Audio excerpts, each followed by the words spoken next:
Welcome back to the Voices of Business, a Santa Clarita Valley Chamber of Commerce podcast. It's good to be with you. I'm your host, Joshua. My co-host, Corey Nathan, is off on another adventure, and we'll have to hear that about that one at a later date. I am so glad this week to be talking with another awesome local business owner here in the Santa Clarita. We talk about business all over Santa Clarita, really all over the nation, the world, and the country. But a lot of the business owners that we talk with are right here in our own backyard in our hometown, Santa Clarita. Sometimes we don't stick to business. We talk through leadership, management, life, and wherever the spirit and the conversation takes us. Please remember to subscribe if you haven't already. Tell a friend, give us a good rating, leave a review. Those all help get the word out about the show. And today I'm super excited to be having a conversation with Ryan Murphy, the CEO of Magic Maintenance.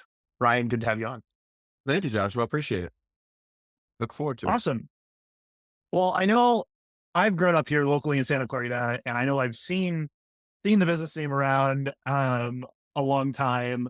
You guys have been here for just a bit. Forever. Yeah. Since 1964, Magic Maintenance has been a Santa Cruz staple. Yeah. 1964. So we're on 60 years, if my math is right. 60 years. So that's awesome.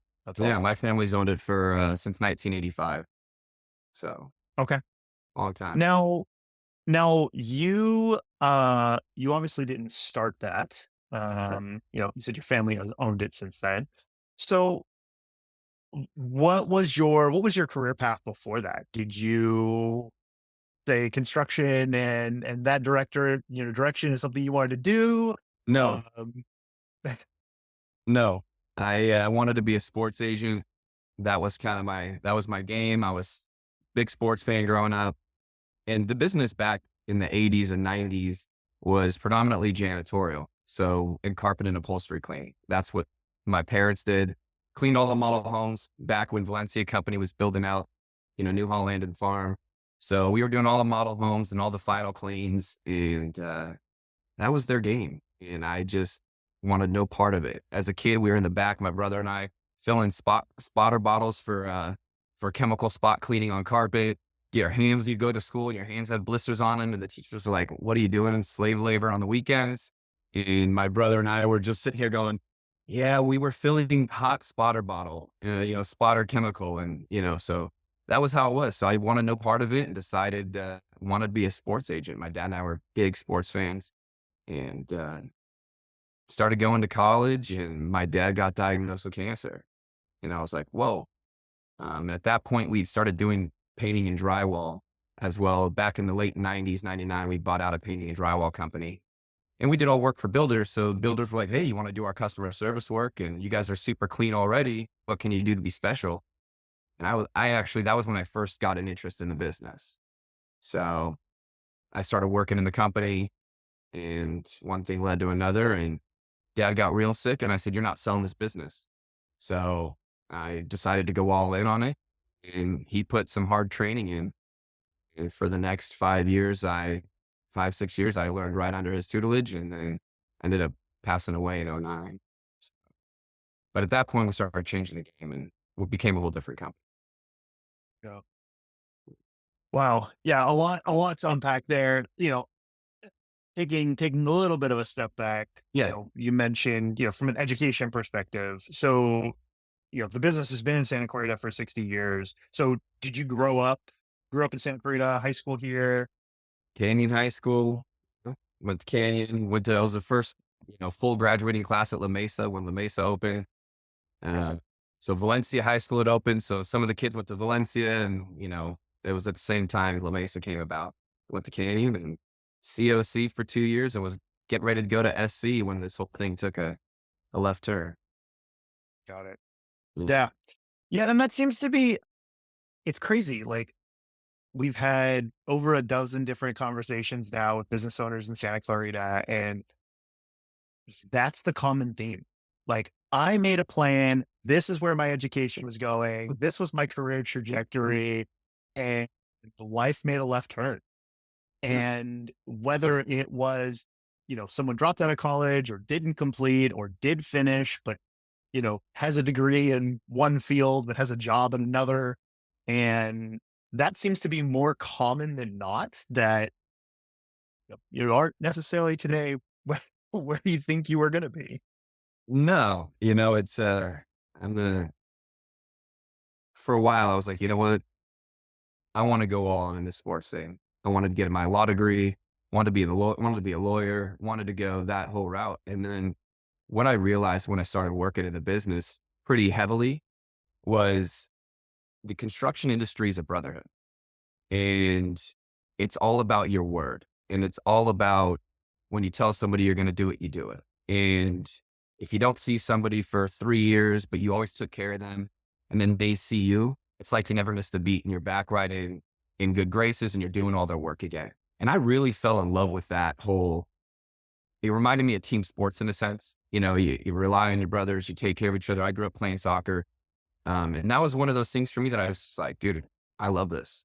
And ultimately that's why when he was still contemplating, even though I was like, don't sell it, he saw my passion for it and I wanted to change the business. I didn't want to stick with what we were doing before. And he's like, when I'm dead, you do whatever you want. Right now, you're going to do what I say. So I'm like, all right. So, I fell in love with it and here I am, 25 years later. Well, that's one of those things I think where the business was working, you know, you know, hey, don't get your feet wet, get in there, Yeah. understand how the system works. You know, you could sort of, for lack of a better term, like coast a little rather than like, I'm going to overhaul everything and change everything. And not with my dad. There was no coasting. It was like, it's 5:30 in the morning. I'm in the office. Where are you? Yeah, and not just like coasting, but more in the aspect of like, not changing everything and adding 14 new Right. service, like, that Right. type of an element. You're still not Yeah. coasting, sure. Don't reinvent the wheel. Yeah. Yeah, That was, owning a small business is not coasting. no. Sometimes I wish I went the other route. Maybe I should have been a sports agent. No, I love it. I don't know. I don't know. No, I love it. So been a family business, um, you sort of, your dad passed away, you transitioned in, uh, bought that from some of the rest of the family, sort of carrying on that torch, leading on that legacy. What is sort of that next generation look like for you? Obviously, you've sort of alluded to that a little bit with like, adding additional services, expanding the company, growing that. But what does that look like? Yeah. So, well, my mom and dad were partners in the business. My dad was operations. My mother was back end.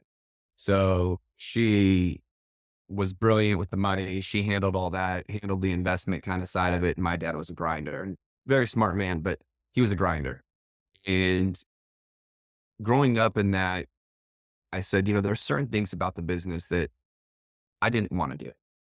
I didn't want to be out there in the middle of the night cleaning model homes. I didn't want to be out there. I wanted to have a family. So, and my dad made a point every night they were going to be home by 6 o'clock for dinner. That was our thing, right? So, but I wanted to go into something that tailored to my creativity. And I love design. I love the construction side. I love the remodel side. So we got out of doing commercial janitorial final cleans. And then it really made my staff really nervous. Like, you're getting out of this? And then I got rid of my carpet and upholstery cleaning business side of it. And they're like, whoa, what are we doing?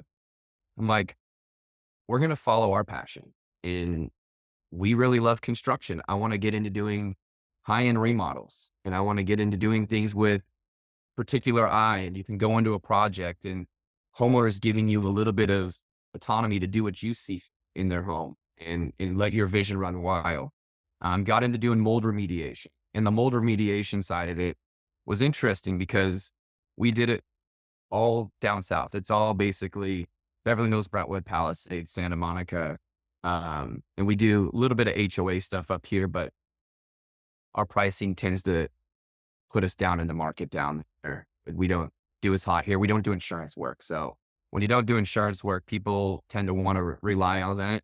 And I tend to work a little bit more for business managers, and that became our niche. So we got into the remediation, the general construction and remodel side, and the painting and drywall. And we've made a name for ourselves in those three lines of work. We have the HOA division. So locally out here in Santa Clarita, I was like, you know what? We're going to have this HOA division to still have some janitorial, right? We're going to maintain rec centers and communities. And then that's going to be kind of our loss leader to get in the door and show them that we could do other services to help them, whether it's their concrete, their block walls, painting their clubhouses or doing the remodels on their bathrooms. It allowed us to have different sectors of business. So when the economy does shift, we could be working in real estate. We could be in the industrial side. We could be on the commercial side, the residential side. So it's given us a lot of flexibility. Yeah. And it's worked out. And now moving forward, it's a lot of focus on the construction remodel side, the remediation, the painting and drywall. Those have been really trying to grow those, but I'm not the big painter out here, not trying to go out there and paint the Taj Mahal or whatever it is. We like to stay in our niche, and I believe we have a good niche. Yeah. Well, I think there's a few elements there to unpack. One is, you're talking about diversity a little bit in what you guys, the offering was, Right. and looking at where we are today and the housing market over the past few years. Like, they've obviously not been building as fast as they have historically in Santa Clarita.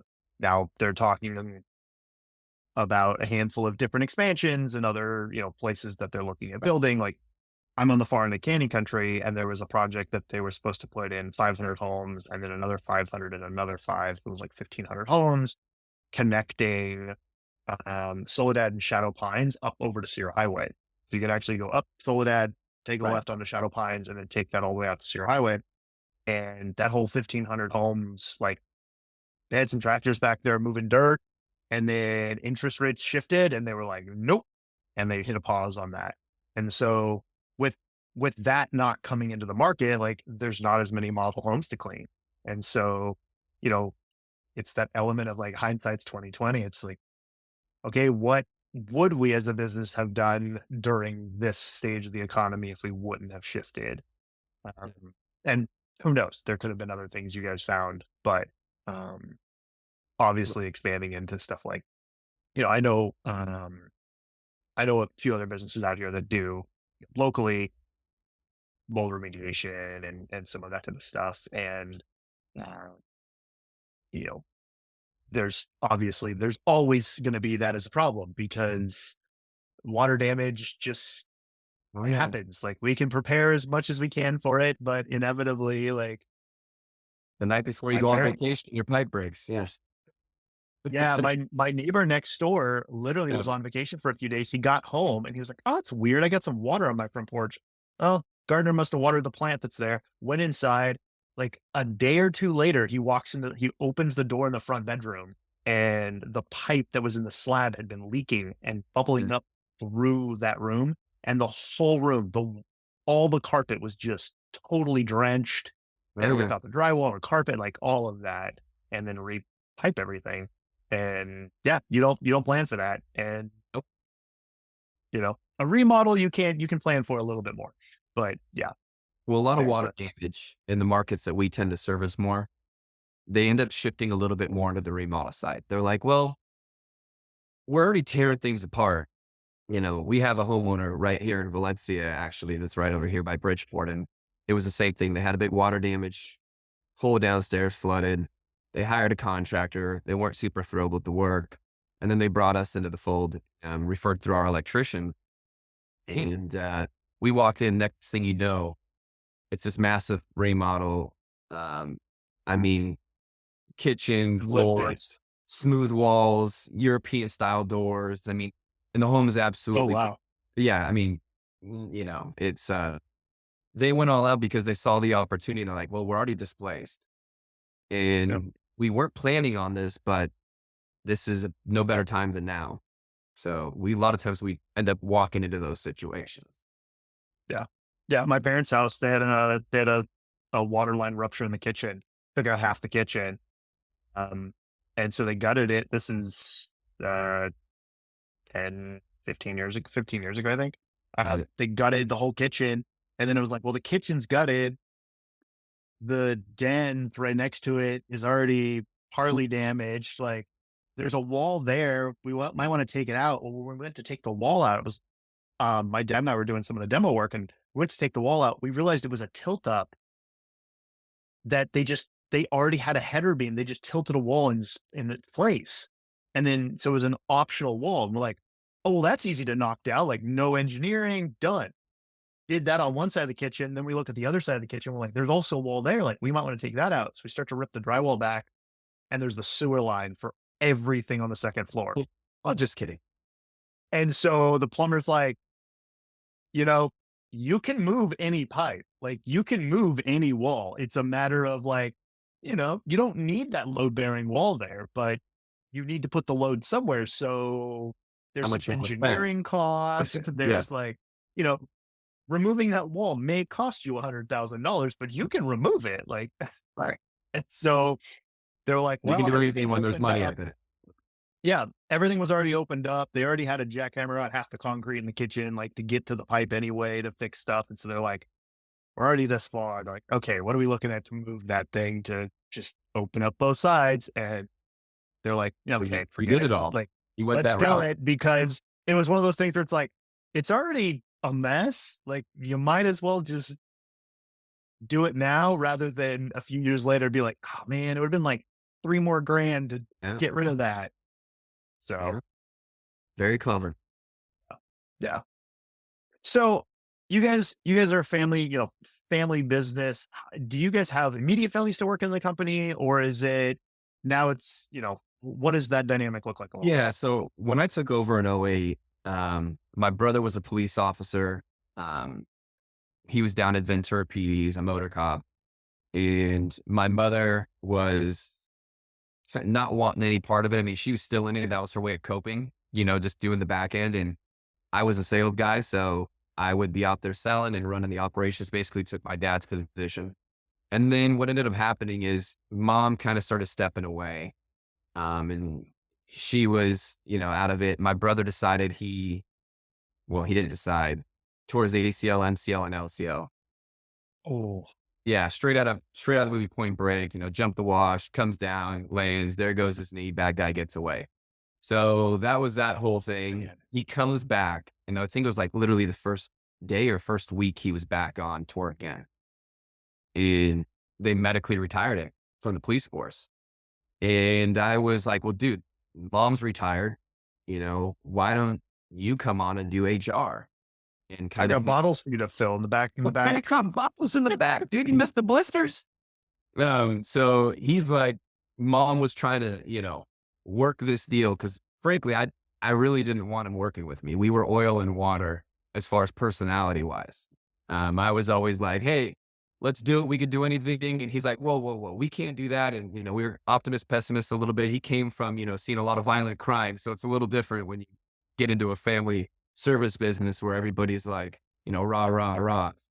But it was probably the best move my mother ever made was engineering that. So yeah, she got us together. It was tough sledding for the first 4 years, really, if he and I together. He lived here. He ended up buying a house 6 doors down from me, 7 doors down from me. We never saw each other, even though we lived on the same street, except when we did our Sunday walks. But it's been great. He ended up moving to Colorado, so he works remotely for me now. So he does HR and kind of back end and deals with all of the nightmare stuff that not only do I not have the patience for, or the, know-how, he's brilliant. So he handles the back end of the business now for me and I get to do what I love. And it works great. Now we have a better relationship than ever and it's he and I. So I own the business and he's my right hand man. That's cool. Yeah. Yeah. So it sounds like there's a lot of like hands-on experience, hands-on leadership, just figuring it out, getting in the nitty-gritty of it, uh, just figuring out what needs to be done there. Yeah. Yeah. Well, may not be family, but I've got a lot of managers who've been here for like 25 years. So, I mean, That's Lourdes, family. yeah, I mean, my brother might be my right hand. Lourdes is my left hand, or the other one, Invictor. They've been here 25 years themselves. And, when you have managers that have been with you that long through your whole maturation of the business, we all came in at the same time.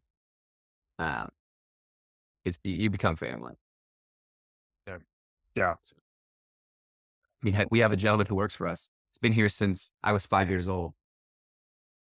Just, I'm gonna be 42 here, and he's still Juan. I mean, he's still working away, and he's family.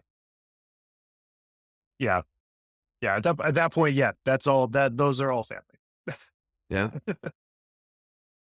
So looking at just, industry conditions and changes in both your guys' industry, sort of the economic shift and some of that, how has the business changed or adapted, over the years? And some of those could be like, you know, obviously the chemicals that you guys used 30 years ago and use today are probably different because California laws have changed. Yeah. Also, if you know where to get like actual paint, not the water-based stuff they have. Anyway.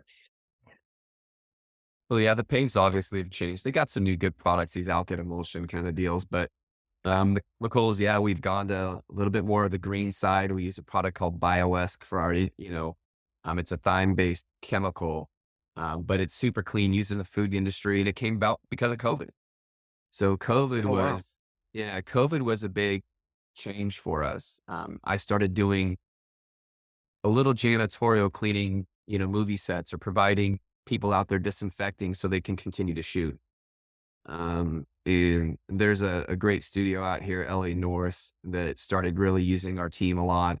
And the owners over there, John and Anthony, were fantastic, big supporters. And we actually got into doing some air scrubber rental together, but they really started introducing me to other chemicals that I needed to, bring into the film industry to make it work. So we brought this product BioEsk in, and it's worked great. We use it in homeowner associations. We disinfect. It's like basically you can clean anything with it. Then we have, obviously our other cleaners now that are mostly green cleaning chemicals. But outside of that, as far as how we have shifted and how we've changed, I'm pretty old school. I feel like, I was raised, my dad always had a pad of paper here with a pen in his pocket. And I did too for the first 10, 15 years, because obviously dad did, right? And the toothpick in the mouth. But I ended up realizing that a lot of the old school methods work best. And there's a reason they were done for so many years that way. And it's really been difficult for me to adapt and change with some of the newer age kind of ways of doing things. But we're working on it. We're getting there. I'm always trying to be at the forefront of construction side of things. The way homes are built, the way we can soundproof projects, products that we use that are going to last much longer. Because a lot of the products today, because they have changed, they don't maybe have the longevity. Also, it's become a production-based business, right? So how fast can you do it?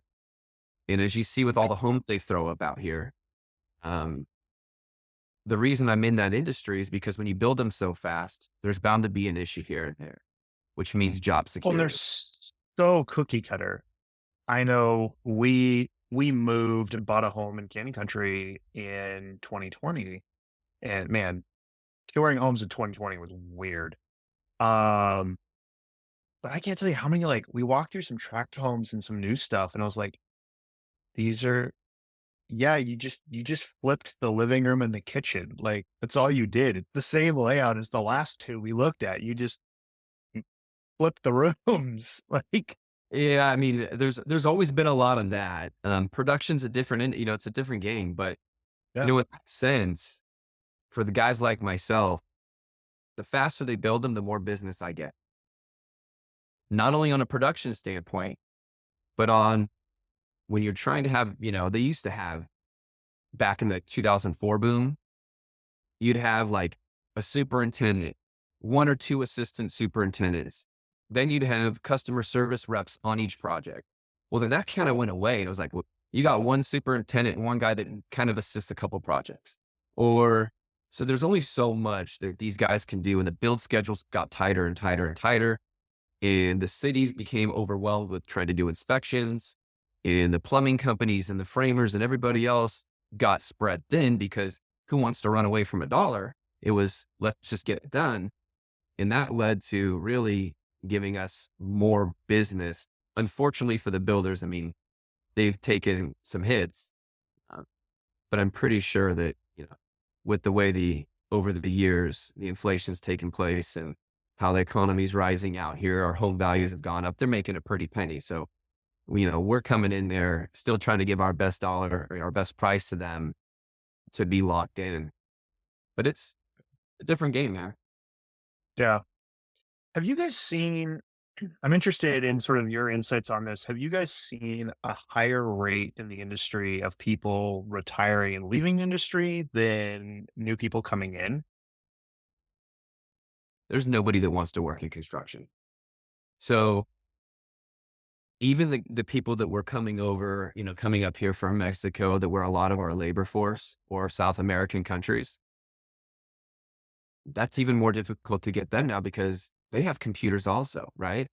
So if they can learn a computer science program or they can get into other industries and have more opportunities, why go get your hands dirty? Yeah. So you've seen, we used to have literally, I'd walk in the office every week and I'd have at least 10 people a week sitting in our lobby wanting a job, even when unemployment was down, because they were coming over, whatever the case was, they wanted jobs. They just, got their work visa, whatever that case was. Now we're like, we have to pay employees, basically finder's fees for bringing people that'll stay with us. And you get a certain amount of money when they stay at 3 months or, not, 6 months. You get money based on the amount of time that that person stays as employed. And then we give that employee sometimes, okay, if they're going to come over and leave a job, to come over here, it's like you have to almost give them like a signing bonus in a sense. Yeah. And it's a whole different industry. It's tough because a lot of the guys that I have in our painting and drywall division, for example, I've got 10 guys in that division that have been with us more than 18 years. And they're getting older. And they're the ones that built our reputation. We were known in the industry as the guys that can match texture. So you can go in a house and people have these flood cuts or ceiling bursts and they bring a production company in there and there'd be dust everywhere. The texture didn't match. Homeowner wasn't happy.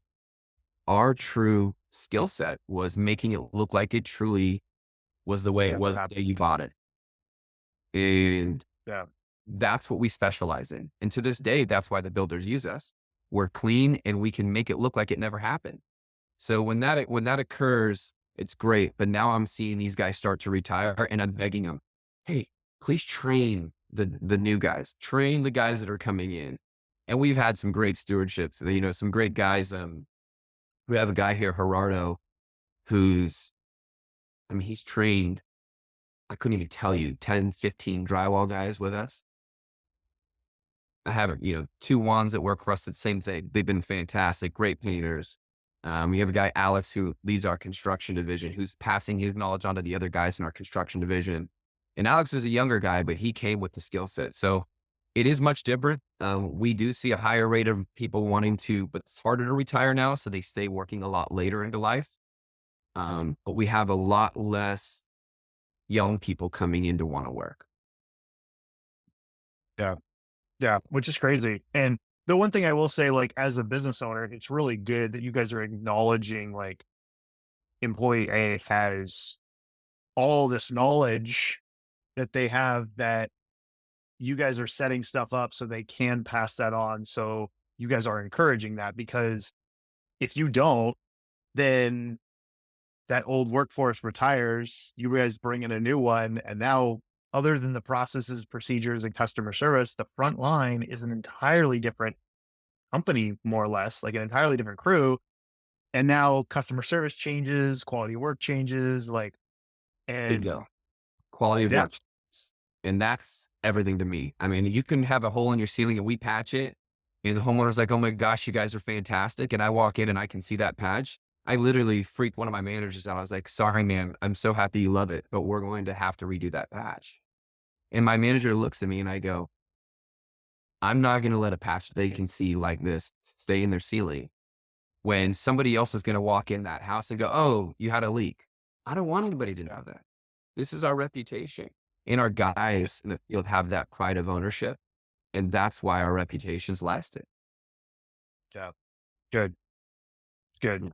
That's, I mean, it's sustaining quality, longevity, and that also ensures like longevity of just where you guys are at the company as a whole, which is really good. Thank you. So awesome. What would you say is sort of like your most important habit or sort of mindset that contributes to either personal success and or company success? Um, Two things I always tell my team: we don't run away from problems, we run towards them. Um, so that's always been kind of the thing. I was raised with that. If there's a problem, why are you going to defer taking that phone call?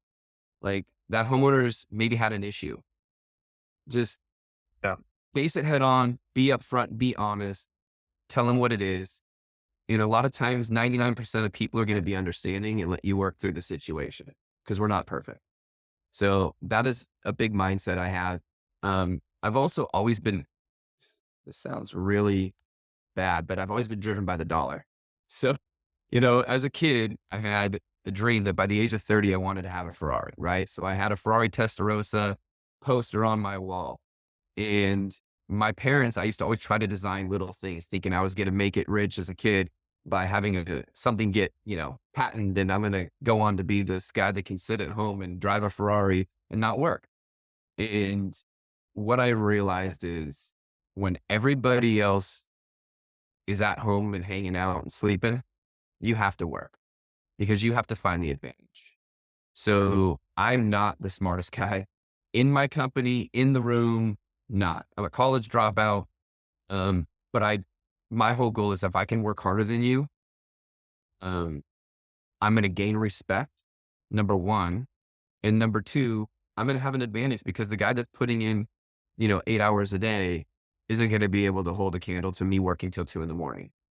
Now, I don't do that every night like I used to, but I'm a big thing is I want to get home, be there for my children's sports or activities, have dinner with the family. And then when I put them to bed at 8:30, 9 o'clock, I love my wife, but I got things to do and I'm going to go back to work. And so the one things I always tell my team is be honest to a fault. I'm sorry. You got to tell them what it is, run towards the problem, and you got to outwork everybody. And if you can just do that, kind of feel the old golden rules, right? Yeah. It's so easy. Business is so simple if you literally just follow the golden rules. And And yeah, it's so true. And I think it's interesting as you're talking through those different elements, I'm definitely seeing similarities. Like those were definitely instilled in you from your parents. Like, because there's a lot of those similarities that are roles of an officer. Like an officer runs through a problem. So like as you were saying, your brother was an officer, I was like, okay, that makes sense of why he went that sure. path because those are the same qualities. Yeah. Like you guys are running to a Yeah. problem, someone's house is flooded. Like he's running to a problem, someone's in trouble. Like, well, now he's not. But anyway, it's But it's like, you know, those are both issues you're running to help fix. Like, my parents were Midwest folks, right? So my mom was from Chicago. My dad was okay, from Minneapolis. And they were just raised with those Midwest roots. And it was like, it was yeah, family, it was honesty, it was, do what you say you're going to do and when you say you're going to do it. So that's what my mother and father built this business on. And like you said, they yeah, raised us that way. We had there wasn't a second guess in your mind. It was, you wanted to do that. Now, as a kid, you tend to embellish things here and there, right? You tend to make them a little bigger than they are, a little smaller than they are. But as you get older and you settle into your career, your roots really become everything in your career and in your trajectory. And that's why there's so much I feel in our society that's gotten off base in lack of, I grew up, even though my mom ran the back end of the business, our whole childhood until I was like 12 or 13, she was home with us. And having that stability, seeing your father work hard, your mother work hard at home, it sets an example, and you're raised with different values where you have so hard to live in California. You have two parents working. Nobody's home. These kids are going home and it's here's some money. I mean, that's why we have, I believe part of the reason is we have a big drug issue. We have a big drug issue in this valley. I have been an employee and we have people that we know that have had people they love and that are close to them pass away from fentanyl. And you hear it all the time. And friends I grew up with couldn't stay away from drugs. And Yeah. my parents were always like, look, just be honest with us. I remember the first day, I mean, anytime I had a momentous like a occasion occur in my life, I couldn't wait to get home and sit at the dinner table and tell my parents. I mean, Yeah. hell, the day I lost my virginity, I went home and told my mom and dad at the dinner table. And my mom's like, I don't want to hear this. And my dad's like, high five, that a boy. Now this is what you're going to do. And this is how you're going to be responsible. And that was really the same thing that my wife and I really try to instill in our four children. Yeah. Well, I think that is one of the things that I see that just it's hard for me because I grew up with the same type of element. We as a family sat around the table and we had dinner, not every single night, but 90% of the time. Right. There was always something that came up once a week or someone had extracurricular, whatever it was, going on.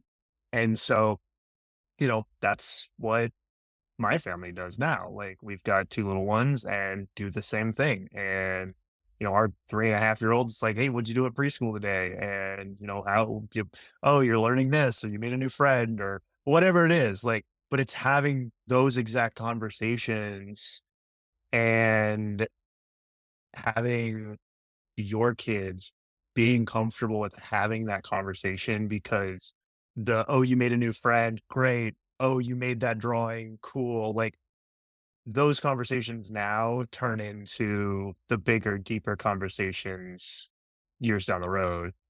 And that's exactly like what you're saying is then the conversation of I'm having anxiety issues or I'm really struggling in school and I'm struggling with depression or whatever Yeah. those elements aren't about because that conversation of look what I did in the school today never happened and that open line of communication is not there. And so I think you're 100% right. Like we've seen so much of a shift of that of those conversations not happening and so many people like little kids that like the family's like, okay, dinner's served. Everybody grab your plate and go to your rooms. Like, It's crazy. why? Why? Like, sit around a table and have a meal. They had kids and they didn't want to have is honestly what ended up happening. And it's like my wife started this thing years ago. When we all sit down at dinner. Now, I have two kids in club soccer.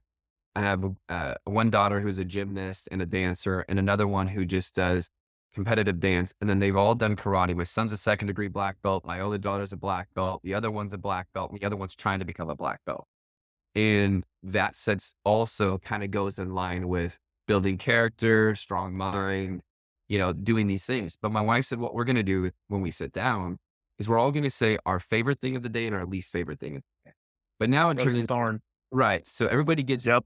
favorites and three least. And usually it's like three favorites and one or two least. And what you start to learn is you start to see that some kids do have anxiety, some of your kids, and some kids, they have bad dreams at night, and other kids don't feel good about themselves at school. So what that's led to is I never thought this would be the case, but we have two children that have gone through therapy and one that actively does it. And it's made a huge difference because my one who's gone through it, I have a son who's, in junior high school now, and he's had his first girlfriend. And what does he do? He sits with me and goes, Dad, what do I do? And he's showing me a text message with her. I'm like, oh my God, I get to be a kid again and like helping text her back. Like, let me tell you the lesson, son.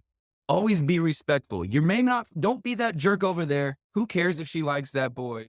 You stay true to your roots because ultimately you're going to end up with the one. Your mom and I were high school sweethearts. And that happened because I didn't care about it. I was the short kid and she was the hottest girl in the school. And I landed her because she had good values. Your nana and abuelo raised her the way that she valued a person versus he's the bad boy or he's the, the football quarterback or whatever it was. And it all started back with this, you know? So Cool. different. Yeah. Yeah. Hey, I said wherever the conversation takes us. I know. Sorry about that, Josh. I can go off on a tangent. No, you're good. And these are the types of conversations that we love to have because people may know the business name. And in reality, it's like, okay, it's just another construction maintenance company, like Yeah. whatever. But it's like, cool. What makes you guys you? Like, and that's what does. Like, you're a family. You guys have been in business for 60 years. Like, you have guys on the staff who have 15, 20, 25 years of experience, both in the company and or industry. Like, those are the things that makes the business different than someone else down the road. And so those are the types of stuff we love having those conversations. Well, we're going to wrap it up here in a second. I have two last questions. The first one is, what is one of the biggest losses or mistakes, in business that you've done, and maybe it didn't turn out the right way or it led to something else? Oh, biggest loss or biggest mistake? I've been pretty fortunate. Um, there hasn't been a lot of big losses. The one thing I've learned is documentation, documentation, documentation. Um, photograph. And when you think you have enough photographs, more photographs.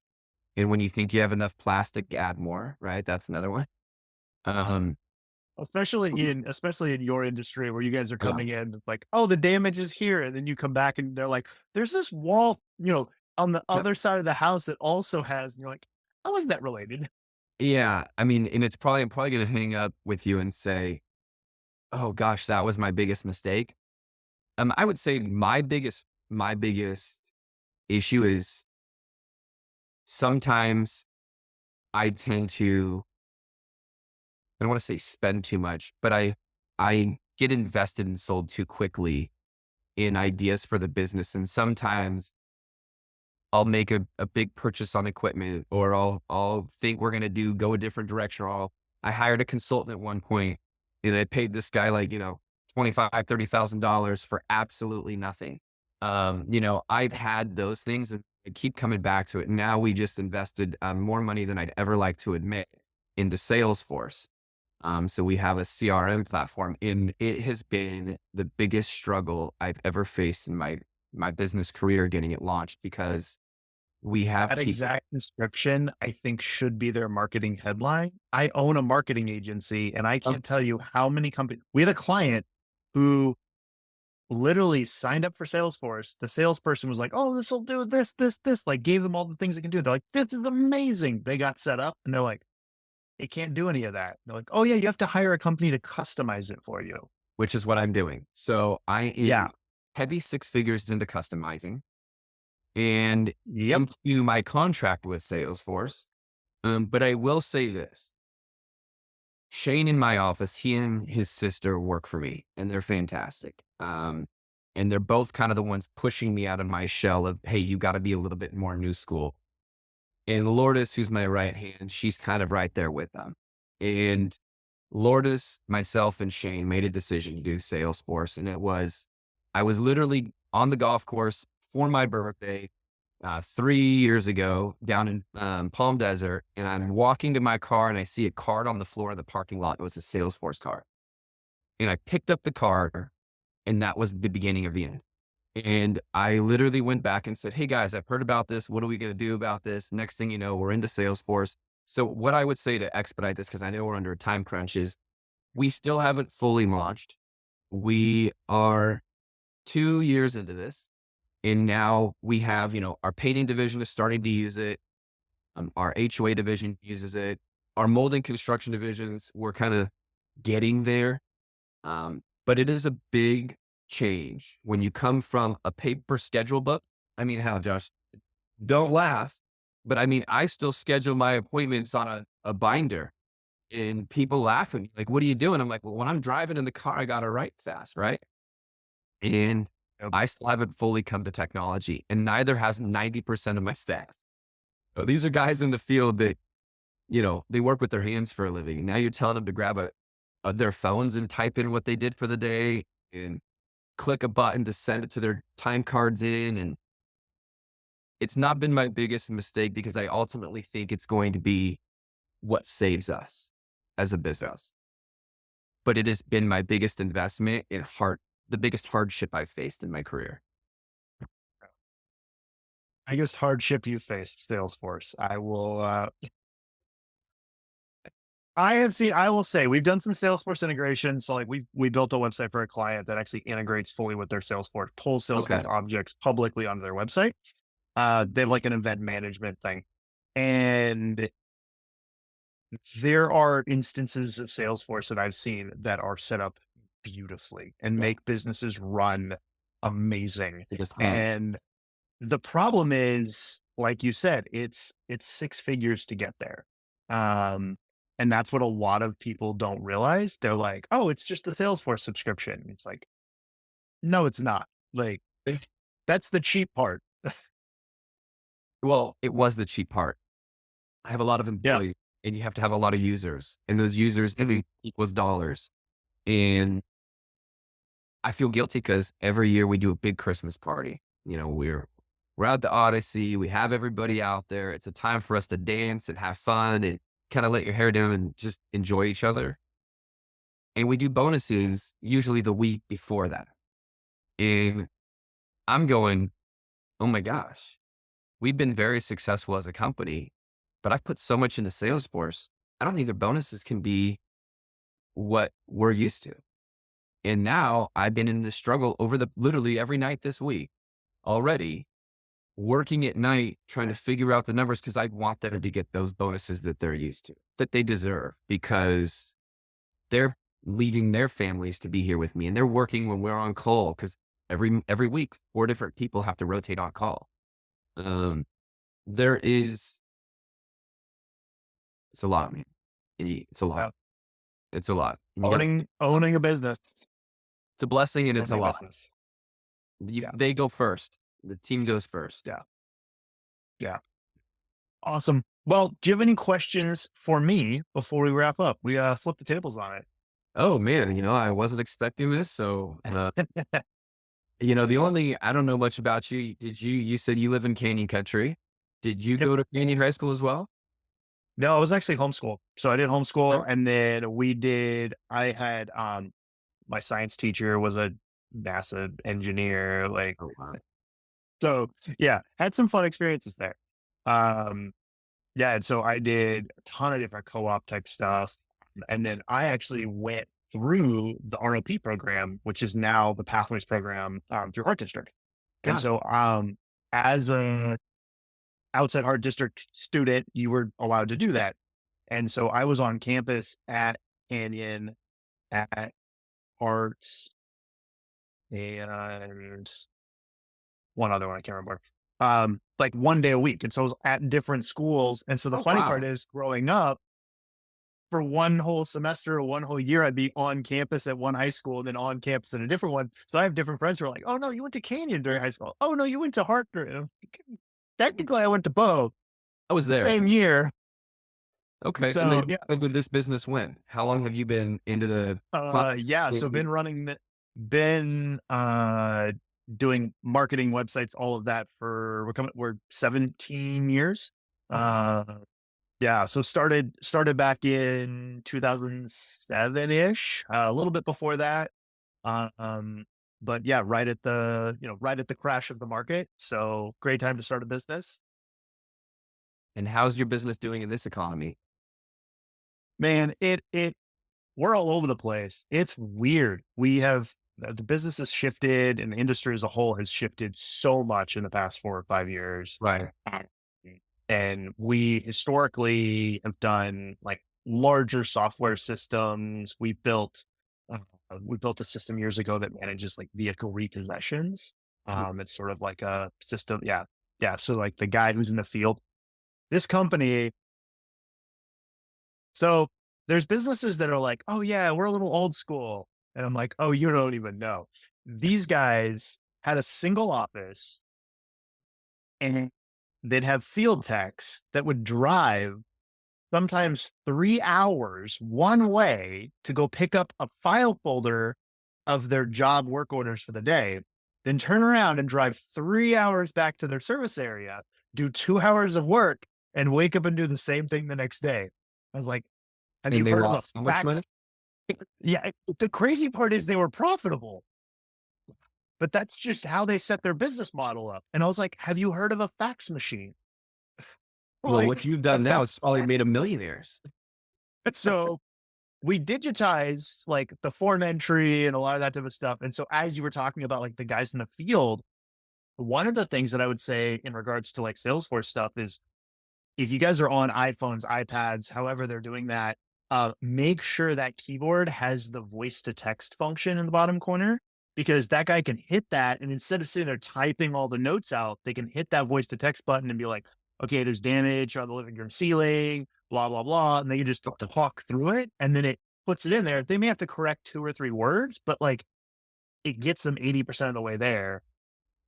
Just like they would stand there and describe it to you on the phone, like exactly the same way. They just describe it to an iPad instead. Um, yeah. So there's some of that type of stuff or like, common problem, put some check boxes in, but, um, yeah, there's friction points in any new system. So yeah, so we did a lot of that type of stuff. And then when COVID hit, um, a lot of businesses really shifted what they were spending marketing on, and just where dollars are. And we're seeing a lot less now of like large website projects. And it's a lot more like, do we need a giant website with, 85 pages and all this content? Like, what do we need? And especially over the past year or so with the shift of Google, companies that had all this content, like really solid custom content that's unique, that's keyword rich, that should help them rank, all of a sudden overnight, like Meant they're nothing. not ranking well at all anymore.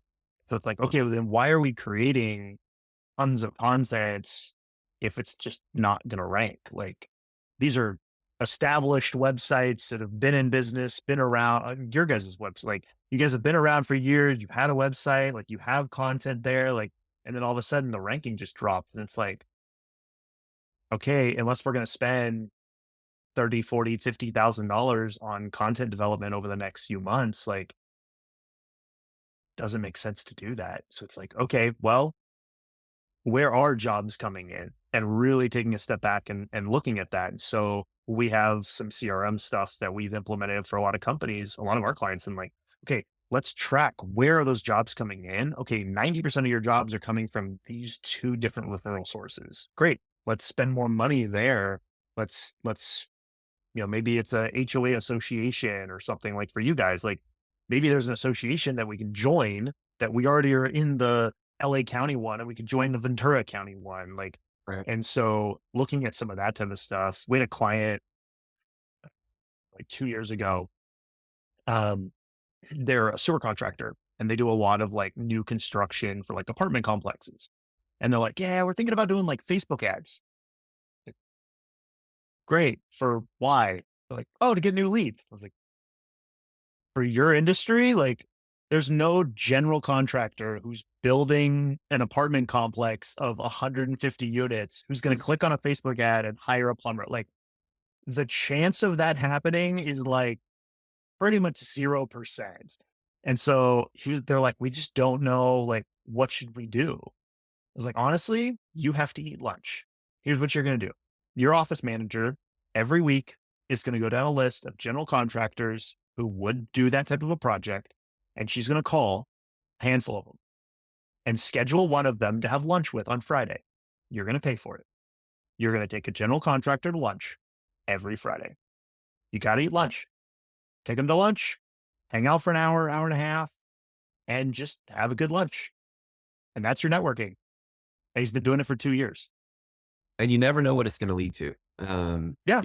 Honestly, we don't do a lot of marketing. I have an ad in inside SB magazine, and I have it inside there because Gina Crawford's a great friend of mine. It's a really pretty magazine, and it gives us brand recognition in the community. But my business mostly is derived from word of mouth, and frankly, not a lot up here, and it's new home construction. So what do? And it's HOAs. We have to go out there and form relationships. And it's all this things. That's where I have a hard time adjusting to the clickbait and all these other things that you need to do. And there's great companies out here. I mean, there's other contractors that have just amazing social media content, and they do all these fun gags and spoofs and do this stuff. And my team's like, you got to do this, and you got to, jump through paint cans. And I'm like, it's not who I am. That's who they are. And that's great. And that works for them. And they've been very successful doing it. But I'm the guy that wants to build a relationship and work with people I like and work with the friends I like. And if I don't really have a relationship and you don't like me and I don't care for you as much because there's not a lot of commonality, bygones be bygones. Good to see you. Have a great day. Yeah. But you don't need to work. I like to build the relationship the old school way. And it means a lot to me to do that. And I tend to do that with our clients as well, because I get lucky. I click with clients. And when I click with those clients, we have longstanding relationships. It turns into, or they knew my father, who was a really big member in this community. And it's great to work that way. And I think what you did there for them probably made them feel good again. It actually brings some warmth in you when you get to have those relationships and not everything is cold anymore. No, everybody sends an email, nobody picks up the phone and calls. And that's huge on, hey, I know we're texting. Can I call you? Because there's nothing better than human interaction. Yep. Awesome. Well, this has been an awesome conversation. We've covered a ton of stuff. And how can people learn more about you? I mean, before we hit record, I was joking that I couldn't even find you on LinkedIn. So obviously your guys' website, Magic Maintenance. We'll have that link in the show notes. Yeah. Awesome. Yeah, we'll have that link in the show notes. But you guys are a chamber member. And so obviously, you guys are around. If someone wants to connect with you. Yeah. 1-800-MAGIC-11. That's our, easy number to remember. 1-800-MAGIC-11. You've got our website. I'm Ryan Murphy. I give my cell phone out. They can call me on my cell phone, 661-810-1638. I answer it all the time. Call me. If you want to crank call me, that's fine. I'll have my kids call you back and crank call you. It's, that's how we roll, man. I don't have any social media. So personally, none. I'm not on LinkedIn, but you can walk in the front door and hopefully find me, or you can call my cell phone. You have it now. There you go. Awesome. Well, as always, please follow, rate, and review wherever you find your podcasts. You can find us at The Voices of Business on social media. I am Joshua Maddux on LinkedIn. Corey, my co-host, you can find Corey S. Nathan. We love to have conversations like this and others. If you're a local business leader and part of the chamber, reach out. We'd love to have you on. We'll see you next time on The Voices of Business.